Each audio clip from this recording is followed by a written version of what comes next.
ओम शांताकारं भुजगशयनं पद्मनाभं श्रेष्ठं विश्वाधारणं गगनसदृशं मेघवर्णं शुभांगं लक्ष्मीकान्तं कमलनयनं योगविद्यारगम्भिः वन्दे विष्णुवैव्राणं सर्वलोकैकनाथं पापं पापकर्णाहं पापास्तं पापशमवै त्रायमां पार्वतीनाथे सर्वपापहरो भवा कृष्णाय वासुदेवाय हरि परमात्मने मर्दक्लेशनाशाय गोविंदाय नमो नमः। हरि ओम। महालक्ष्मी नारायण भगवान की जय। बांके बिहारी लाल की जय। द्वितीय अध्याय गीता मातम। द्वितीय अध्याय। संजय ने धृतराष्ट्र से कहा, हे धृतराष्ट्र। तब भगवान श्री कृष्ण व्याकुल चित्त अर्जुन से बोले कि हे अर्जुन, अनर्थ का सेवन करने योग्य अभ्यास कारक मोह इस समय तुम्हारे मन में कहां से आया है? तुम कायर मत बनो, या शोभा नहीं देता। तुम हृदय की दुर्बलता को त्याग कर युद्ध के निमित्त खड़े हो जाओ। अर्जुन ने कहा, हे मधुसूदन, मैं रण में पूज्य भीष्म और द्रोणाचार्य के ऊपर बाण का प्रहार कैसे करूं? मैं कैसे युद्ध करूं? गुरुजनों को मारकर उनके रक्त से सरे भोग मैं कैसे भोगूंगा? हम नहीं जानते कि संग्राम में हम दोनों में से कौन जीतेगा। यदि हम जान मिले तो जिनको मारकर हम जीवित रहना नहीं चाहते वही धृतराष्ट्र के पुत्र हमारे सामने प्रस्तुत है। मैं आपसे पूछता हूँ, निश्चय करके मेरा भला हो वहाँ मुझे समझा कर कहिए। तब जो है तो भगवान श्री कृष्ण ने कहा, क्योंकि मैं आपका शिष्य हूँ और मुझे शिक्षा दीजिए। ये अर्जुन कह रहा है कि मैं आपका शिष्य हूँ और मुझे जो है तो शिक्षा दीजिए। तो मुझे पृथ्वी का निष्कंटक राज्य मिल जाए और देवताओं का भी अधिपत्य मिल जाए तो भी ऐसा कोई उपाय नहीं दिखता कि जो मेरी इंद्रियों को शोक को दूर करे। हे गोविंद, मैं युद्ध नहीं करूंगा। या कहकर जो है अर्जुन चुपचाप हो गया। संजय बोला, हे राजन, दोनों सेनाओं के मध्य में चित्र जो है खींचकर जो है तो वहां पर खिन्न होकर जो है वहां पर आ गए और वहां पर खिन्न होकर बैठ गए। तो अर्जुन ने भगवान श्री कृष्ण के ये वचन कहे कि अर्जुन, जिसके लिए शोक नहीं करना चाहे तो उसके लिए शोक क्यों कर रहा है? और पंडितों जैसे वचन तो कहता है, परंतु पंडित लोग ना मारों का शोक करते हैं और न जीवितों का। यहाँ क्या बात असंभव है कि मैं पहले न था, तुम न थे, और ये जो है राजा भी न थे और इनके बाद भी ये नहीं रहेंगे। जैसे देहधारियों की इस देह में लड़कपन, जवानी, बुढ़ापा ये अवस्था होती है, वैसे ही मृत्यु के बाद तुम्हारी जो है दूसरी देह होती है। इसलिए पंडित लोग शोक को प्राप्त नहीं होते। हे नरश्रेष्ठ, सुख दुख को समान मानने वाले जिस वीर पुरुष को ये ब्रह्म पदार्थ क्लेश नहीं देते वह मोक्ष पाने का अधिकारी है। अस्त वस्तु का तो अस्तित्व नहीं है और सम का अभाव नहीं। इस प्रकार इन दोनों को ही तत्व ज्ञानी पुरुषों ने देखा है, जिससे सारा संसार व्याप्त है। उसको अविनाशी जानो, क्योंकि इस नाश रहित आत्मा का नाश करने में कोई भी सामर्थ्य नहीं है। अथवा ये भारत, तुम जो है युद्ध करो। जो पुरुष इस आत्मा को मारने तथा जो मारने वाला हो जानते हैं वे दोनों ही ज्ञानी नहीं है।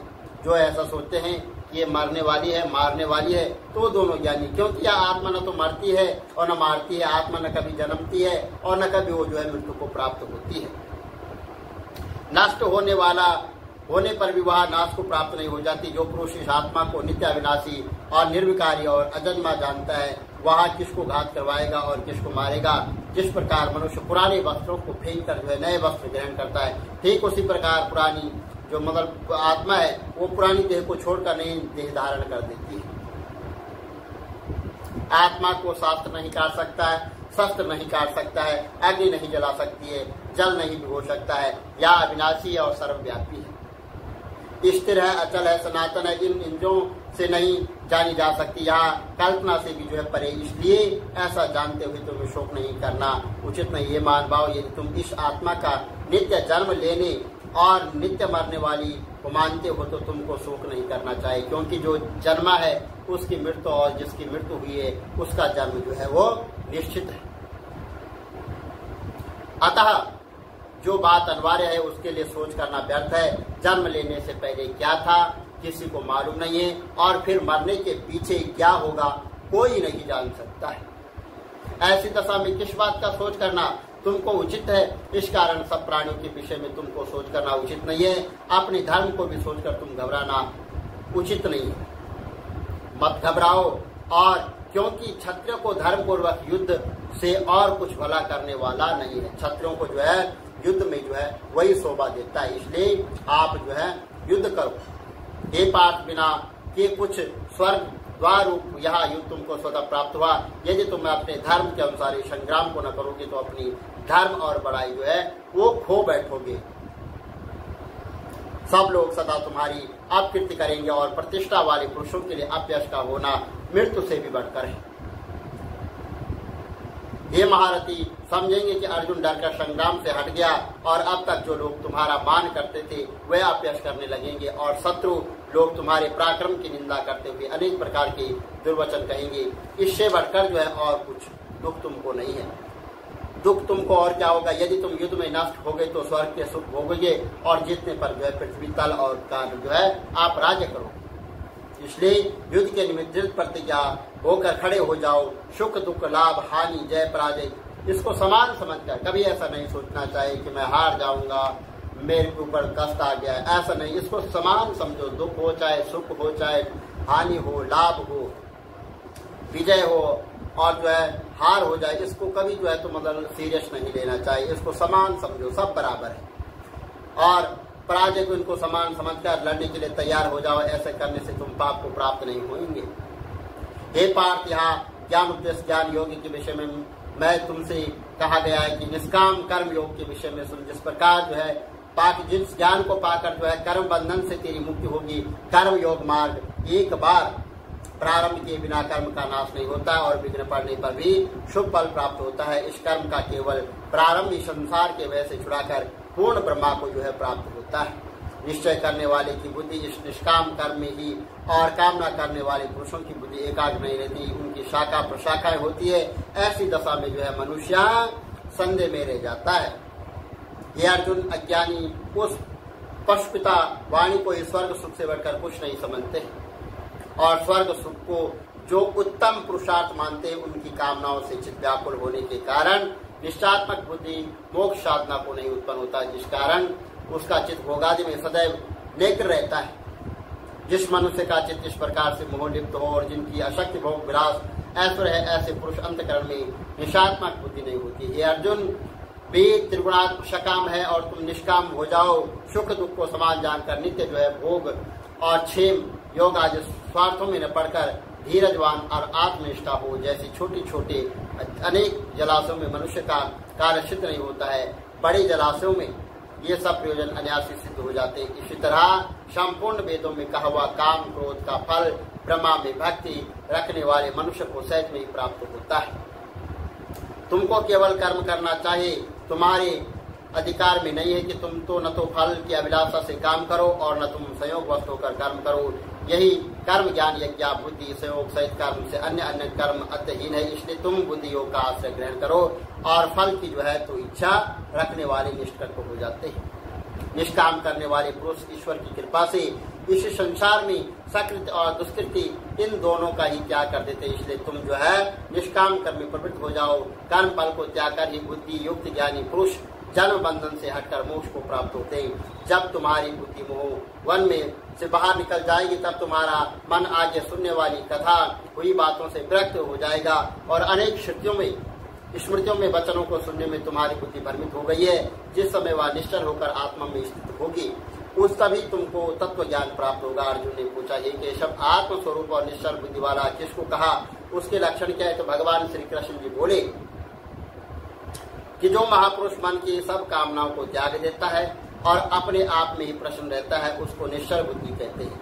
दुख में इसके मन को खेद नहीं होता और सुख में इसको कोई आसक्ति नहीं होती है, प्रीति नहीं, भय को जिसके जाते रहते वह आत्मा स्थिर बुद्धि वाला मुनि कहलाता है। जो शुभ पदार्थ होने से हर्ष नहीं करता, अशुभ से अप्रसन्न नहीं होता, उसी को स्थिर बुद्धि जाननी चाहिए। और कछुओं जैसे अपने अंगों को सिकोड़ लेता है, उसी तरह जो मनुष्य अपनी इंद्रियों के विषय से हटाता है उसी बुद्धि स्थिर जाननी चाहिए। निराहार पुरुष और विकट पुरुष को जो है तो वो सब घट जाते हैं परंतु विश्व में उसकी चाह बनी रहती है और पार परमाइश का अनुभव होने पर भी इसकी चाह नहीं करती है। अर्जुन, मोक्ष की प्रत्यक्ष करने वाले विद्वान व्यक्तियों की प्रबल इंद्रियां बतलाकर उससे मन को जीत लेती। इसलिए सब इंद्रियों को विषयों से रोककर मेरे विषय में तत्पर हो जाओ, जिससे जो है तुम्हारी ये इंद्रिया को बस में कर लिया है, उसी बुद्धि निश्चल और पुरुष को ध्यान में रहता है, उसी की प्राप्ति हो जाएगी। और प्राप्ति होने से कामना सिद्ध होती है, कामना होती है, इच्छा पूर्ण होने से क्रोध की उत्पत्ति होती है, और क्रोध से अवेग होता है, अवेग से स्मरण शक्ति नष्ट हो जाती है, स्मरण शक्ति के नाश होने से बुद्धि क्षय हो जाती है। जिसकी बुद्धि का नाश हुआ है वह विनाश को प्राप्त हो। जो पुरुष राग द्वेष से रहित हो, अपने मन को वश में रखता है, वह शांति को प्राप्त होता है। शांति मिलने पर सब दुखों का नाश हो जाता है और प्रसन्न चित्त वाले बुद्धि निश्चल हो जाते हैं। जो मनुष्य योग युक्त नहीं है उसकी निश्चल बुद्धि उत्पन्न नहीं होती, ईश्वर की भावना नहीं होती है, भावना के न होने पर शांति प्राप्त नहीं होती है। और अशांत को सुख कहाँ से मिलेगा? इस कारण ये मान भाव जिससे इंद्रियों को विषय में स्वार्थ रोका रखा है, उस बुद्धि स्थिर जो सब प्राणियों की रात है उसमें संयमी जागता रहता है, और प्राणी मात्र जिस समय जागते हैं मुनिजनों की वह रात्रि है। जल से भरे समुद्र और नदियों का जल भरने पर भी वह अपनी मर्यादा पर रहता है। और उसी प्रकार जिस पुरुष में इच्छा के न रहने पर भी सब विषय का भोग प्रवेश करता है उसको शांति मिलती है। विषयों की इच्छा करने वाले को शांति नहीं मिलती। जो सब कामनाओं को छोड़कर तथा इच्छा रहती विचरता है, ममता अहंकार जिसमें नहीं है, वह शांति को प्राप्त होता है। हे पार्थ, ब्रह्मा स्थिति ये ऐसी स्थिति मिल जाने पर प्राणी फिर मुंह में नहीं फंसता है और अंत समय में वह ब्रह्मा को प्राप्त हो जाता है। तो भगवान नारायण बोले कि हे लक्ष्मी, दक्षिण देश में तुम दल ऐसा एक पूर्ण नाम का नगर था, वहां पर एक देव शर्मा धनवान रहता था, वह साधु का वेश रखता था। जब संत सेवा करते हुए बहुत दिन बीत गई, तब एक बाल नामक ब्रह्मचारी वहां पर आया और उसकी सेवा बहुत की और विनय करी कि हे संत जी, मुझे कृपा कर श्री नारायण जी के पाने का ज्ञानोपदेश दीजिए, जिससे मेरे जीवन का कल्याण और मुक्ति हुए। तब ब्रह्मचारी ने कहा कि मैं तुझे गीता जी के दूसरे अध्याय का पाठ सुनाता हूँ, उसके सुनने से तेरा कल्याण और मुक्ति हो जाएगी। तो श्रवण कर एक अयाली वन में बकरियां चराता था और वहां पर मैं भजन करता। दिन रात को अयाली बकरियां लेकर घर को आजा। मार्ग में एक सिंह बैठा था, बकरी सबसे आगे चली आती, देखकर शेर भाग गया। तब अयाली यह आश्चर्य देखकर बड़ा चकित हुआ और वहां पर आ खड़ा हुआ। उस चारवाई ने मुझसे कहा कि मैंने ऐसा आश्चर्य देखा कि बकरी को देखकर शेर भाग रहा है। तुम त्रिकालदर्शी हो, यह वृत्तांत मुझे कह सुनाओ। संत ने कहा कि हे अयाली, मैं तुझे एक पिछली वार्ता सुनाता हूँ। यह बकरी पिछले जन्म में एक डायन थी। जब इसका पति मर गया तब वह बड़ी डायन हो गई। जिस सुंदर लड़के को देखती थी उसे खा लेती थी। और यहाँ से पिछले जन्म में एक फंदक था, वह पंछी पकड़ने को वन में गया और यह डायन भी वहाँ वन को गई और डायन ने उस फंदक को खा लिया। अब वही फंदक शेर हुआ है और यह डायन बकरी हुई है। शेर को पिछले जन्म की खबर है, इसलिए बकरी को देखकर शेर इसको देखकर भाग जाता है। और अब भी मुझे खाली आई है, तब इस डर से वह शेर भाग जाता है। अयाली का मैं पिछले जन्म में कौन था? तब संत ने कहा कि तू पिछले जन्म में चंडाल था। अयाली ने हे ब्रह्मचारी कहा कि हे ब्रह्मचारी, ऐसा कोई उपाय है जिससे हम तीनों को अधम देश से यहाँ मुक्ति मिल जाए, हम इस अधम देश से छूट जाए। तो तब संत जी ने कहा कि तुम तीनों का उद्धार करते हुए कहा कि संत जी ने गीता जी के अक्षर सुनाए। तब आकाश एक विमान आया, आकाश से एक विमान आया और सभी को विमान में बैठा कर चुपचाप ऊपर बैकुंठ लोक को ले गया। इस अदम से छूटा दे पाकर बैकुंठ को चले गए। तब नारायण जी ने कहा कि लक्ष्मी, जो मनुष्य गीता जी के ज्ञान को पढ़ेगा व सुनेगा वह अवश्य मुक्ति को प्राप्त होगा। विष्णु भगवान की जय।